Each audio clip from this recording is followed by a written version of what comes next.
नमस्कार दोस्तों, स्वागत है आपका नॉलेज हब में और मेरा नाम है हिमांशु। तो आज के बारे में सबके आपको पता होगा कि सुप्रीम कोर्ट का डिसीजन आया है और डिसीजन सुप्रीम कोर्ट ने ये कहा है कि जो गुजरात हाई कोर्ट का डिसीजन था राहुल गांधी को डिस्क्वालीफाई करने के लिए उनकी एमपी की पोस्ट से, उसको स्टे कर दिया है।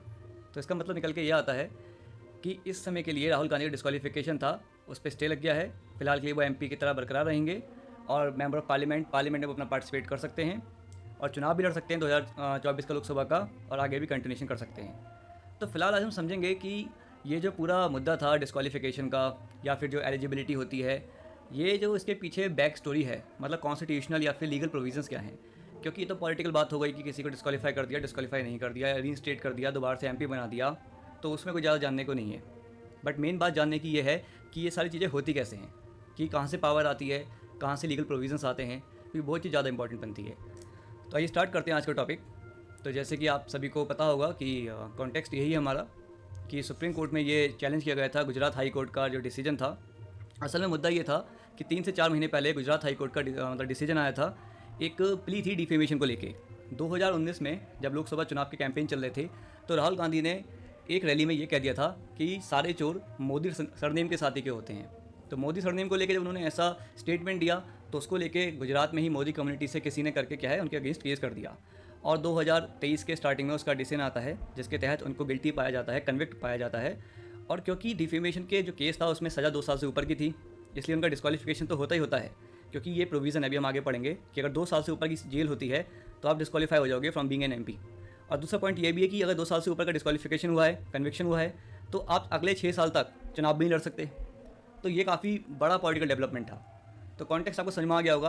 अब सुप्रीम कोर्ट ने डिसीजन ये दिया है कि नहीं, जो गुजरात हाई कोर्ट का डिसीजन था उस पर स्टे लगा दिया है। तो फिलहाल के लिए राहुल गांधी जो हैं एमपी की तरह कंटिन्यू कर सकते हैं और आगे लोकसभा चुनाव को भी कंटेस्ट कर सकते हैं। तो आइए फिर देखते हैं कि पूरा इसके पीछे का लीगल प्रोविजंस क्या हैं। तो देखो, सबसे पहले समझने की बात यह है कि आर्टिकल 327 बात करता है जो भी लोकसभा और एमएलए के चुनाव होते हैं, एमपी के चुनाव होते हैं, तो उसमें कोई ऐसा प्रोविज़न नहीं दिए हुए हैं कि कैसे होंगे, कौन कराएगा, क्या होगा। बस ऊपर ऊपर से बात करी गई है कि भाई ये कॉन्स्टिट्यूशन के अंदर है कि आप चुनाव कंडक्ट कराइए, और उसको डिफाइन करने की जो पावर रहेगी वो रहेगी किसके पास, पार्लियामेंट के पास। तो 1951 में पार्लियामेंट ने एक कानून पास किया जिसे कहते हैं रिप्रेजेंटेशन ऑफ पीपल एक्ट 1951। काफ़ी इंपॉर्टेंट एक्ट है, आरपी एक्ट कहा जाता है। अब इसके ही तहत वो सारे प्रोविजंस हैं जिसके अंदर दिया हुआ है कि डिस्क्वालिफिकेशन कब कब होगी, कौन से केसेस में होगी और कितने साल के लिए होगी। ठीक, तो इसमें मेन प्रोविजंस क्या हैं देख लेते हैं। मशीनरी फॉर द इलेक्शंस, मतलब इलेक्शन कमीशन ऑफ इंडिया कैसे इलेक्शन को कंडक्ट कराएगी, उसकी पावर्स।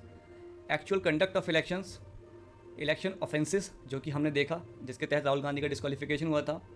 इलेक्शन को लेकर कोई डिस्प्यूट हो जाता है, बाई इलेक्शन होते हैं, पोलिंग को लेकर कोई भी, मतलब पोलिंग कैसे होगी। अब देखो, जैसे पीछे केस आया था कि ईवीएम के थ्रू पोलिंग हो रही है, तो जब 1990s में अराउंड ईवीएम के थ्रू पोलिंग स्टार्ट कराई थी गवर्नमेंट ने, तो अमेंडमेंट नहीं किया था इस एक्ट के अंदर।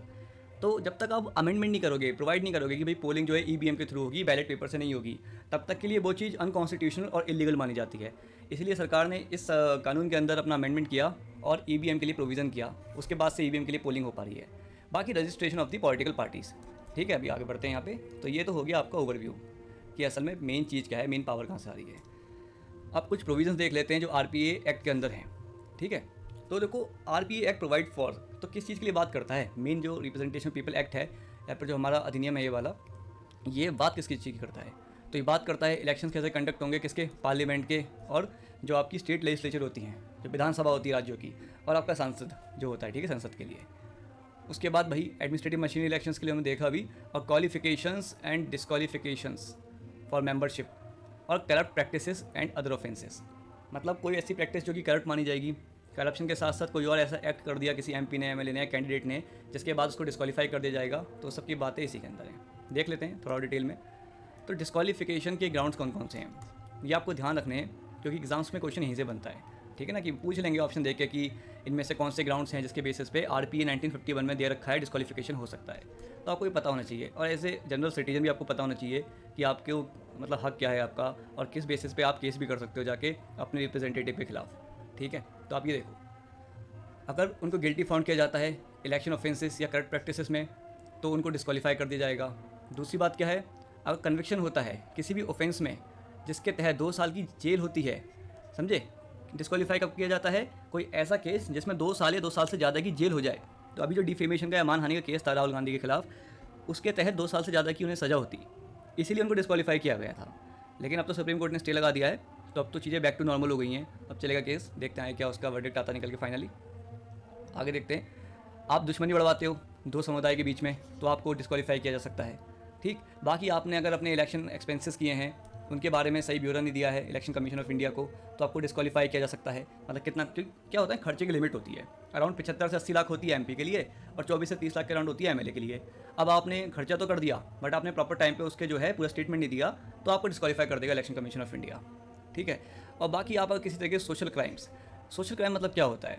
सोशल क्राइम में उन्होंने कहा है जैसे कि आपका सती हो गया या फिर अनटचेबिलिटी हो गया, तो अगर आप ऐसे क्राइम्स को बढ़ावा देते हैं तो आपको डिस्क्वालीफाई कर दिया जाएगा। ठीक, तो ये कुछ मेन चीज़ें आपको ध्यान रखनी है। आगे बढ़ते हैं, चलिए। अभी राहुल गांधी का किस बेसिस पे डिस्क्वालीफिकेशन हुआ था, ये भी आपको ध्यान रखना है। देखो, ये जो लाइन लिखी है ना, ये वाली, अब केस कुछ भी बन सकता था उधर, कोई भी क्राइम हो सकता है, कोई सिविल या फिर क्रिमिनल केस हो सकता है, लेकिन अगर 2 साल से ऊपर की सज़ा है जिस केस में और कन्विक्शन हो गया है और 2 साल से ज़्यादा की जेल भुगतनी पड़ेगी, तो डिस्क्वालीफिकेशन होगा। ठीक है, तो उनको इसी की बेसिस पे डिस्क्वालीफाई किया गया था। तो इस एक्ट में ये जो प्रोविज़न है, इसके बेसिस पे राहुल गांधी का डिस्क्वालीफिकेशन हुआ था पीछे। चलिए आगे बढ़ते हैं। अगली बात है यहाँ पे इलेक्शन ऑफेंसेस कौन कौन से हैं, जो यहाँ पे बात हो रही थी कि भाई अगर आपको गिल्टी पाया जाता है कि आपने कोई ऑफेंस कर दिया इलेक्शन का, या फिर कोई ऐसी करप्ट प्रैक्टिस कर दी जो ऑफेंस मानी जाएगी, तो कौन कौन से ऐसे ऑफेंसेस हैं, तो उसकी भी लिस्ट दे रखी है। क्या दे रखी है? किसी फॉर्म का ग्रेटिफिकेशन, किसको? इलेक्टर्स को वोट करने के लिए या वोट से रोकने के लिए। मतलब कोई लालच देते हो, कोई ब्राइब देते हो, किसी की रिश्वत देते हो, पैसा बांटते हो कि चुनाव में भैया हमें वोट दो या फिर वोट मत दो, ऐसा कुछ भी एक्ट करते हो, इन्फ्लुएंस करते हो, तो वो एक ऑफेंस माना जाएगा जिसके तहत आपका डिस्क्वालिफिकेशन हो सकता है। ठीक है। बाकी क्या रखा है इसमें? अपील टू वोट और refrain from voting on the ground of religion, race, caste, मतलब धर्म, समुदाय या फिर कोई भी आइडेंटिटी को लेकर आप किसी से कह रहे हो कि हमें वोट दो या हमें वोट मत दो, तो उस बेसिस पे भी ऑफेंस माना जाएगा और डिस्क्वालिफिकेशन हो सकता है। ठीक है ना। बाकी नफरत फैलाते हैं किसी 2 समुदाय के बीच में, तो हो जाएगा। बाकी जो मैंने आपको बताया था पीछे, सोशल क्राइम्स जैसे कि सती, अनटचेबिलिटी, उनको ग्लोरीफाई करते हो, तो हो जाएगा। बूथ कैप्चरिंग, जो कि जब अपना बैलेट पेपर के थ्रू वोटिंग होती थी, तो उस समय क्या करते थे कि पूरा पूरा बूथ कैप्चर करके बैलेट पेपर्स पे स्टैंप लगा के डाल दिया करते थे। अभी रिसेंटली वेस्ट बंगाल में जो लोकल म्यूनिसिपल और पंचायत चुनाव हुए थे, तो उसमें आपने जरूर देखा होगा किस तरीके से जो बूथ कैप्चरिंग हो रही थी। तो बूथ कैप्चरिंग एक ऑफेंस है, और बूथ कैप्चरिंग ऐसा ऑफेंस है जिसके तहत जो भी बंदा वहाँ पे जीता है चुनाव, जो भी उम्मीदवार जीता है, उसको डिस्क्वालीफाई भी किया जा सकता है। ठीक है ना। तो आगे बढ़ते हैं। बाकी यह है कि आप मान लीजिए कोई सरकारी अधिकारी है, ठीक है ना, कोई डीएम है, एसडीएम है, या एसपी, डीएसपी या कोई भी अधिकारी है, आप उनसे फेवर लेते हो। आप उनसे फेवर अगर लोगे या सरकारी जो इंफ्रास्ट्रक्चर उसका यूज़ करोगे। अब मैं आपको बताता हूँ एक बहुत ही इंटरेस्टिंग पॉइंट यहाँ पे।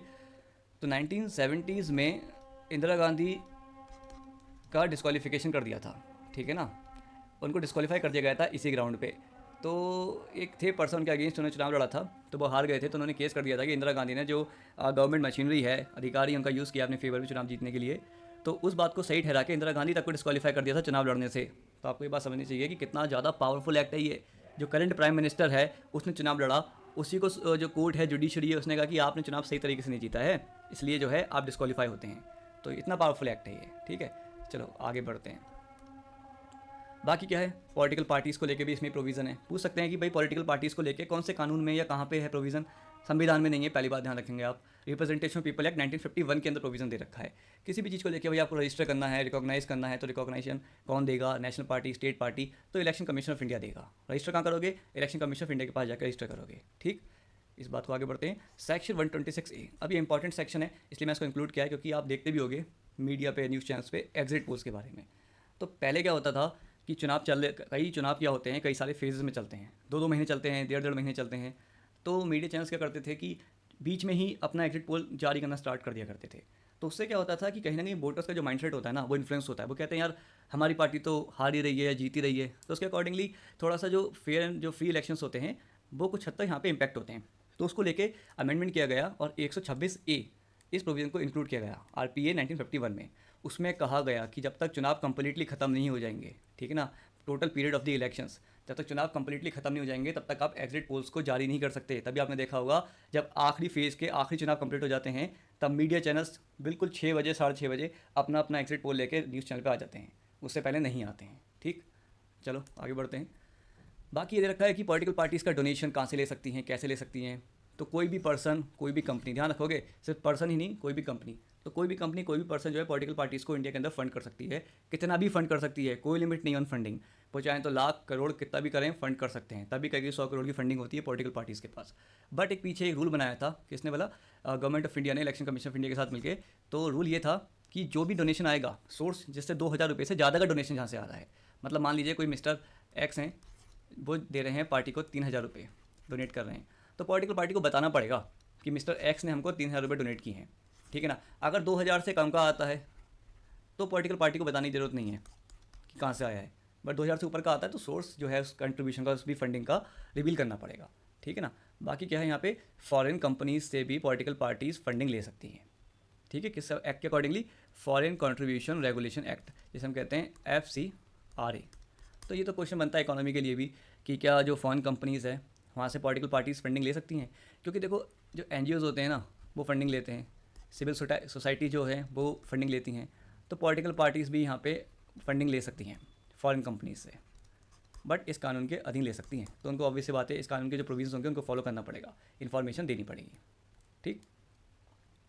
इसमें आप ज़्यादा ध्यान रखना कि ये 2,000 वाली लिमिट, क्योंकि इस पर क्वेश्चन बन सकता है। बाकी देखो एक इंपॉर्टेंट यहाँ पे पॉइंट है सेक्शन 8 का। अभी हमने बात करी थी डिस्क्वालिफिकेशन को लेके कि किन किन ग्राउंड्स पर डिस्क्वालिफिकेशन हो सकते हैं, और जो ऑफेंसेस उसमें लिखे थे डिस्क्वालिफिकेशन होने के, हमने उनके बारे में भी बात करी थी कि भाई ये ऑफेंसेस हैं, अगर आप ये ऑफेंसेस कमिट करते हैं तो आपका डिस्क्वालिफिकेशन हो जाएगा। लेकिन ये दे कहाँ पे रखा है, तो इसी कानून में सेक्शन 8 है, उसके अंदर दे रखा है ऑफेंसेस के बारे में। तो आपको इसमें और कुछ नहीं, बस इतना ध्यान रखना है कि section 8 of the RPA act, मतलब धारा 8 है इस कानून की, उसके अंदर डिस्क्वालिफिकेशन के बारे में प्रोविज़न कर रखा है, ठीक है। तो यहाँ पे हमने कंप्लीट कर लिया पूरा का पूरा रिप्रेजेंटेशन ऑफ पीपल एक्ट 1951, जिसके तहत disqualification, offences, political parties, funding सब कुछ होता है। तो हमने क्या करा, इस करंट मुद्दे को आधार बनाया, क्योंकि देखो किसी भी पेपर में क्वेश्चन कहाँ से आते हैं, ऐसे करंट मैटर्स निकल के आते हैं। अब उसमें ये तो पूछेंगे नहीं कि रिसेंटली कौन से MP को सस्पेंड किया गया है या डिस्क्वालीफाई किया गया है, तो ये तो होगा नहीं, option A Rahul Gandhi, option B Narendra Modi. उसमें ऐसे नहीं होता है, उसमें होता है कि ये सारे प्रोविजंस किस एक्ट के अधीन होते हैं, क्या डिस्क्वालिफिकेशन का ये वाला प्रोविजन कॉन्स्टिट्यूशन में दिया हुआ है, तो ऐसे करके स्टेटमेंट वाइज क्वेश्चन आते हैं। तो आपने जो ये पढ़ लिया ना RPA एक्ट 1951, ये सिलेबस में भी एक्सप्लिसिटली मैंशनड है, और ये क्वेश्चन के लिए काफ़ी इंपॉर्टेंट है। तो आशा करता हूँ आपको कुछ नया जानने को मिला होगा। बहुत बहुत धन्यवाद बने रहने के लिए। मिलते हैं अगली वीडियो में किसी नए टॉपिक के साथ, तब तक के लिए अपना ध्यान रखिए, ठीक है, थैंक यू।